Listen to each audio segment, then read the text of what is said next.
Bismillahirrahmanirrahim. Assalamualaikum warahmatullahi wabarakatuh. Apa khabar semua murid-murid? Darjah 4 Sayyidina Ali. Moga murid-murid sihat semuanya insya-Allah. Dan hari ini kita bertemu sekali lagi di dalam PDPR untuk subjek sirah. Dah lama kita bercuti untuk subjek ini. Dan alhamdulillah pada minggu ini kita bertemu sekali lagi. Jadi Ustaz minta semua murid-murid yang melihat video Ustaz pada hari ini keluarkan buku teks masing-masing dan buka muka surat 29. Kita akan sambung pelajaran pada minggu-minggu yang lalu, iaitu peristiwa Isra' dan Mi'raj. Baik, pada minggu ini kita akan melihat muka surat 29.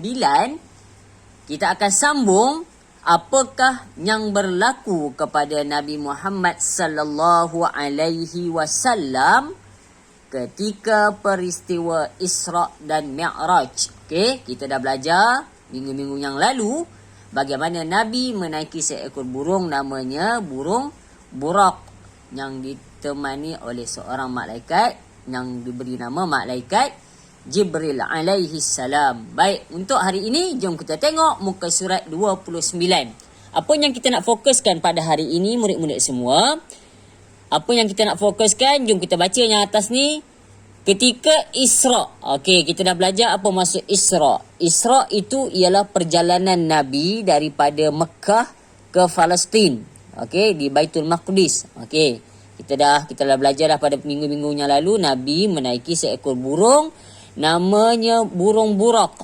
Okey, tapi hari ini kita nak fokus semasa perjalanan Nabi Muhammad sallallahu alaihi wasallam daripada kota Mekah ke Baitul Maqdis, apa yang berlaku kepada Nabi. Belum naik ke langit lagi. Ini perjalanan Nabi daripada kota Mekah ke Baitul Maqdis. Apa yang berlaku kepada Nabi waktu Nabi tengah naik burung Buraq tersebut. Okey, baik. Ketika Isra' Nabi Muhammad sallallahu alaihi wasallam berhenti di beberapa tempat.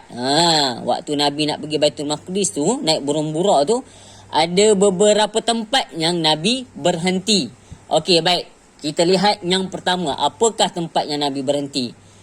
Suatu ladang kurma yang subur. Tengah Nabi naik burung Buraq tu dengan malaikat Jibril, Nabi ataupun burung Buraq berhenti di satu tempat. Tempat tu apa dia? Suatu ladang kurma yang subur. Kurma tahu kan? Yang kurma ni selalu kalau kita orang Melayu ni dekat Malaysia ni famous dia bulan puasa je. Kalau tak bulan lain, bulan biasa-biasa ni jarang kita makan kurma. Tapi di negara Arab, kurma ni ialah makanan harian untuk orang-orang Arab ni. Tak bulan Ramadan pun ataupun tak bulan puasa pun orang Arab makan kurma. Tapi kita orang Malaysia ni kalau cakap pasal kurma ni selalunya bulan Ramadan je lah. Yusuf Tayyub tu kan, famous tu kurma jenama tu. Kalau tak bulan Ramadan pun boleh makan, tak ada masalah. Lagi bagus. Okey, Nabi Muhammad sallallahu alaihi wasallam bersama burung Buraq dan malaikat Jibril berhenti di satu tempat, suatu ladang kurma yang subur. Apa bila kita cakap subur ni, kita dapat bayanglah pokok kurma banyak, buah kurma pun banyak dekat pokok-pokok tu kan. Subur kan, pokok yang subur mesti mengeluarkan buah yang banyak. Okey, kemudian apa yang berlaku? Malaikat Jibril menjelaskan. Malaikat Jibril bagi tahu dekat Nabi bahawa nama tempat ini adalah Yathrib atau juga dikenali dengan Taibah. Malaikat Jibril bagi tahulah, wahai Muhammad, tempat yang kita berhenti ni, okey, tempat yang kita berhenti dengan burung Buraq ni ada ladang kurma yang subur ni namanya Yathrib, atau juga nama lain bagi Yathrib ialah Taibah. Okey, baik. Itu tempat yang pertama Nabi singgah bersama malaikat Jibril dan burung Buraq. Okey, jom kita tengok yang kedua. Suatu tempat yang bernama Madian. Tempat Nabi Musa alaihi salam melarikan diri dari buruan Firaun. Tempat yang kedua, Nabi Muhammad sallallahu alaihi wasallam naik burung Buraq. Selepas pergi tempat yang pertama tadi, Yathrib tadi, dekat ladang kurma yang subur tadi, sampai pula tempat yang kedua, checkpoint yang kedua lah orang kata kan. Apa nama tempat tu? Nama tempat tu ialah Madian. Madian ni apa? Madian ni dia kata ialah satu tempat yang mana Nabi Musa alaihissalam melarikan diri dari buruan Firaun. Masa Nabi Musa zaman dia siapa dia? Dia hidup satu zaman dengan Firaun. Jadi Firaun dengan tentera dia ni nak kejar Nabi Musa, nak tangkap Nabi Musa, dan Nabi Musa pun larilah ke satu tempat, nama tempat itu ialah Madian. Itu checkpoint yang kedua. Okey, baik. Yang ketiga, Nabi naik burung burak pergi ke mana pula sebelum nak sampai Palestin ni? Di Baitul Maqdis ni banyak tempat Nabi singgah ni. Tempat yang ketiga pula, apa dia? Suatu tempat bernama Tursaina. Tursaina. Tursaina ni apa? Tursina ataupun Tursaina boleh, Tursina memulih. Okey, Tursina ni apa dia? Tempat apa? Tempat di mana Nabi Musa lagi ni. Tempat di mana Nabi Musa alaihi salam bercakap-cakap dengan Allah. Allahu Akbar. Bukan semua orang, ya. Bukan semua orang murid-murid. Bukan semua orang ada kelebihan untuk bercakap dengan Allah Subhanahu Wa Taala. Kita manusia biasa ni, kalau kita duduk di bumi ni, kebarang kalian memang taklah kita nak bercakap dengan Allah Subhanahu Wa Taala kan, kecuali kita berdoa lah. Berdoa tu ibarat memang kita bercakap dengan Allah. Tapi ni live ni, jumpa Allah depan mata ni, nampak Allah tu depan mata. Selain daripada Nabi Muhammad, siapa lagi? Nabi Musa alaihi salam. Dekat mana nama tempat tu? Tursina ataupun Tursaina. Tempat inilah Nabi Musa alaihi salam, Allah Taala beri kelebihan pada dia dapat lihat Allah Subhanahu Wa Taala dan bercakap dengan Allah Subhanahu Wa Taala. Itu tempat yang ketiga Nabi Muhammad sallallahu alaihi wasallam singgah bersama malaikat Jibril dan juga burung burak. Okey, seterusnya. Sat cepat sikit Seterusnya yang keempat. Checkpoint yang keempat. Nabi pergi mana pula? Suatu tempat yang bernama Baitul Laham. Tempat tu namanya Baitul Laham. Tempat Nabi Isa alaihi salam dilahirkan. Okey, tempat yang keempat Nabi singgah tadi di mana? Di Baitul Laham ataupun Baitul Lahm. Okey, tempat Nabi Isa alaihi salam dilahirkan. Okey, itu checkpoint yang keempat. Okey, yang pertama, yang kedua, yang ketiga dan yang keempat. Semua tempat ni Nabi bersama burung burak dan malaikat Jibril alaihi salam singgah. Berhenti sebentar. Kemudian malaikat akan teranglah dekat Nabi. Okey, tempat yang pertama ni tempat apa kan? Nama dia Yasrib. Tempat yang kedua ni namanya Madian. Tempat Nabi Musa AS darikan diri. Tempat yang ketiga, apa dia? Tursina. Ataupun tempat di mana Nabi Musa bercakap dengan Allah Subhanahu Wa Taala. Dan yang keempat, suatu tempat yang bernama Baitul Laham. Tempat Nabi Isa AS dilahirkan. Malaikat beritahulah dekat Nabi. Tempatnya singgah ni apa tempat tu? Dia terang kat Nabi lah. Nabi tak tahu kan. Sebab zaman dulu bukan boleh suka-suka travel jauh-jauh kan. Dia kena ada kenderaan. Okey, baik. Jadi, jom kita lihat pula di muka surat 30. Okey, baik. Kita lihat muka surat 30 pula. Kita habiskan. Muka surat 30. Jom kita baca sama-sama. Seterusnya, baginda diperlihatkan dengan beberapa peristiwa yang menakjubkan antaranya. Kita dah belajar tadi muka surat 29, banyak checkpoint, banyak tempat yang Nabi dah berhenti, ada 4 tempat. Tetapi dalam perjalanan nak pergi ke Baitul Maqdis tu, pergi 4 tempat tu ada peristiwa pula yang menakjubkan. Orang kata yang Nabi tak pernah tengok pun sebelum ni. Manusia biasa tak pernah tengok pun sebelum ni kan. Jadi Allah Ta'ala berikan kelebihan kepada Nabi Muhammad sallallahu alaihi wasallam untuk lihat peristiwa ni ataupun beberapa perkara yang menakjubkan. Apa dia yang pertama?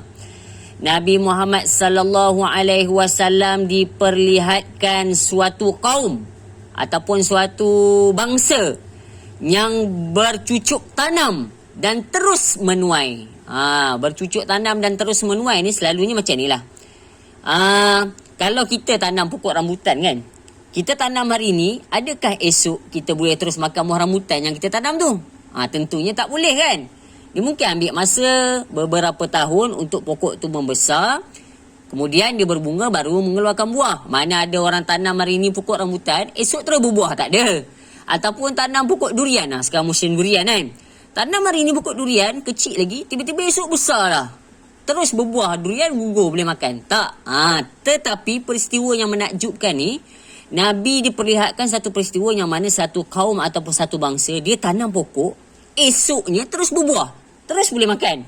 Okey. Jadi Nabi pun tanyalah kepada malaikat Jibril. Okey. Sebab apa ni kaum ni, apa kelebihan kaum ni, apa kelebihan bangsa ni sampaikan tanam pokok hari ni esok boleh terus makan je ataupun boleh terus tuai hasil dia.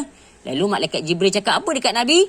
Malaikat Jibril menerangkan bahawa itulah balasan orang yang membelanjakan hartanya kepada jalan kebaikan dengan ikhlas. Nabi malaikat Jibril kata apa? Itu balasan untuk orang yang selalu sedekah. Sedekah dengan ikhlas, bukan sebab menunjuk-nunjuk. Jadi dekat akhirat nanti, kalau dia tanam pokok ke apa ke kan, pokok tu akan membuah terus. Mendatangkan hasil. Itu ibarat saja. Maksudnya apa? Dapat pahala terus lah. Dia sedekah tu Allah Ta'ala terus bagi pahala. Dekat syurga nanti, dia akan dapat balasan yang baik daripada Allah Subhanahu wa Ta'ala. Itu perumpamaan ataupun ibaratnya lah. Ibaratnya kita sedekah, terus dapat pahala. Kalau sedekah dengan ikhlas. Itu peristiwa yang berlaku kepada Nabi. Nabi tengok kaum ni tanam pokok, terus keluar buah. Kalau kita orang biasa mana mungkin kan? Tanam pokok pisang, esok berbuah terus pokok pisang tu. Tak, mustahil lah. Okey. Jadi peristiwa yang kedua murid-murid, kita lihat apa yang berlaku kepada Nabi Muhammad sallallahu alaihi wasallam. Peristiwanya ialah Nabi Muhammad sallallahu alaihi wasallam mencium bau yang sangat harum. Nabi, satu peristiwa yang kedua ni, lepas dah tengok orang bercucuk tanam ni kan, dapat hasil. Peristiwa yang kedua ni dia kata apa? Nabi dalam perjalanan tercium satu bau yang wangi, bau yang harum, yang mana Nabi tak pernah cium pun bau tu. Lalu Nabi tanya dekat malaikat Jibril, wahai Jibril alaihissalam, bau apa yang wangi sangat ni? Lalu malaikat Jibril cakap apa? Malaikat Jibril menerangkan bahawa itulah kubur Masyittah dan keluarganya. Okey, baik. Mereka dibunuh oleh Fir'aun kerana beriman kepada Allah Subhanahu wa Ta'ala dan tidak mahu mengakui Fir'aun sebagai Tuhan. Rupanya yang bau harum sangat ni, yang bau wangi sangat-sangat ni, rupanya kubur Masyittah. Masyittah ni siapa? Jom kita tengok info dekat bawah ni. Dia tulis info kat bawah ni kan. Masyittah ialah tukang sikat rambut anak perempuan Firaun. Masyittah ni pekerjaan dia apa? Sikat rambut anak Firaun. Tukang sikat. Mewahnya Firaun ni sampaikan tukang sikat pun ada diupah orang pula. Kan? Nak cerita Firaun ni punyalah kaya sampai tukang sikat rambut anak pun orang gaji yang buat kan. Sampai upah orang sikatkan rambut anak dia. Kalau kita orang biasa ni sikat sendiri je lah kan. Ataupun kalau anak tu kecil lagi, mak atau ayah sikat kan. Tapi nak cerita Firaun ni punyalah banyak harta, tukang sikat pun upah kat orang kan. Jadi Masyittah ni pada satu hari kan, di tengah-tengah sikat rambut anak Firaun ni, pegang sikat lah kan. Pegang-pegang sikat, tiba-tiba sikat yang Masyittah pegang terjatuh. Lalu Masyittah tengah terjatuh tu, Masyittah tersebutlah Allah kan. Allahu Akbar kan. Lalu anak Firaun ni dengar. Okey, tanyalah anak Firaun ni, tanyalah si Masyittah ni, wahai Masyittah, Allah tu siapa? Kan. Jadi Masyittah pun ceritalah, Allah itu adalah Tuhanku kan. Ceritalah panjanglah kisah dia. Lalu anak Firaun ni pun tanyalah pada Masyittah, adakah Tuhan selain daripada ayahku yang kamu sembah? Lalu Masyittah pun teranglah, nak dipendekkan cerita, Masyittah pun beritahu lah Allah ni siapa. Allah ni adalah Tuhan yang berhak disembah dan sebagainya kan. Lalu bila dengar macam tu, anak Firaun ni dia pergi report lah dekat ayah dia. Ayah dia siapa? Firaun lah. Pergi report kat ayah dia. Ayah, Masyittah kata ada Tuhan lain selain ayah. Dia tak nak sembah ayah. Dia kata ayah ni bukan Tuhan dia. Bila dengar macam tu, marahlah si Firaun ni. Lalu panggillah Masyittah dan keluarga dia untuk membuat pengakuan. Dia tanya balik, wahai Masyittah, betul ke apa yang anak aku cerita ni, kamu ada Tuhan lain selain daripada aku? Firaun ni kan kisah dia mengaku dia jadi Tuhan kan. Hebatnya Firaun ni, dia sampai mengaku jadi Tuhan. Syaitan yang jahat tu pun tak pernah mengaku jadi Tuhan. Firaun ni mengaku dia jadi Tuhan. Hebat. Syaitan pun takut dengan Firaun ni kalau ada kisah dia. Syaitan ni surrender. jahat-jahat syaitan tak pernah mengaku jadi Tuhan kan. Tapi Firaun ni dia mengaku dia jadi Tuhan. Jadi dia tak puas hati, dia panggil Masyidah dengan keluarga dia. Betul ke? Anak aku cerita kamu ni beriman dengan Allah, bukan beriman dengan aku, bukan sembah aku, tak mengaku aku ni jadi Tuhan. Lalu Masyidah pun mengakulah Allah Subhanahu Wa Taala itu adalah Tuhan dia. Lalu apa yang berlaku kepada keluarga Masyidah? Firaun kerahkan dia punya tentera ataupun dia punya orang suruhan dia untuk seksa Masyidah dengan keluarga dia sampai mati, dibunuh. Disebabkan apa? Disebabkan Masyidah ni tak mengaku bahawa Firaun itu ialah Tuhan dia. Masyidah ni beriman kepada Allah Subhanahu Wa Taala. Allahu Akbar. Betapa kuatnya iman Masyidah dengan keluarganya sampai dibunuh pun, kena seksa pun masih mengaku Firaun itu bukan Tuhan dia. Jadi bila dah meninggal dunia, tentulah dikuburkan. Kubur Masyidah itulah yang Nabi cium bau yang sangat wangi sehingga kan Nabi rasa terkejut lah. Kubur siapa ni yang wangi sangat ni? Malaikat pun cerita lah, inilah kubur Masyidah, tukang sikat rambut anak Firaun. Dia mati kena bunuh dengan Firaun sebab dia mengaku bahawa Firaun tu bukan Tuhan. Jadi kena bunuh dia dengan keluarga dia. Matilah Masyidah bersama keluarga dia dan akhirnya Allah Ta'ala masukkanlah Masyidah dalam syurga dan kuburnya berbau sangat harum. Jadi murid-murid, itulah perkara ataupun benda ataupun tajuk yang kita pelajari pada hari ini, peristiwa di mana Nabi daripada kota Mekah nak ke Baitul Maqdis di Palestin tu. Nabi melalui beberapa tempat Nabi singgah, kemudian Nabi diperlihatkan peristiwa-peristiwa yang berlaku yang Nabi tak pernah tengok pun sebelum ini. Jadi Ustaz Arab, murid-murid yang melihat ataupun yang menonton video Ustaz pada hari ini diberi kelebihan ataupun diberi kefahaman yang baik oleh Allah Subhanahu Wa Taala untuk menjawab soalan peperiksaan yang akan datang nanti, insya-Allah. Baik, sekian daripada Ustaz Muhammad Izwan. Wabillahi taufiq wal hidayah. Wassalamualaikum warahmatullahi wabarakatuh.